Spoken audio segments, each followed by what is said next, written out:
வழிகாட்டும் என் தெய்வமே, துணையாக எனில் வாருமே.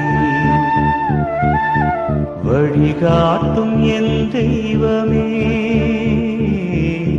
துணையாக எனில் வாருமே.